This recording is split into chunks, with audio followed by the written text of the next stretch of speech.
How to find the clipboard on Android.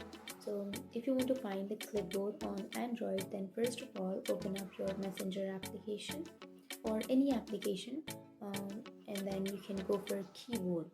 So for example, I'll be choosing this chat, and here tap on the message bar, and here you will have your keyboard, right? Your keyboard will pop out.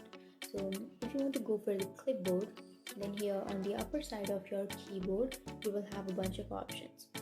So you can simply go for the middle option, which has that clipboard option or clipboard icon.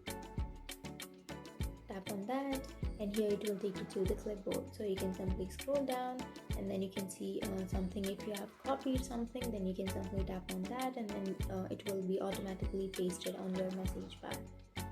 So that's it. This is where you find clipboard on Android, and if you have any questions, feel free to comment below. Thanks for watching.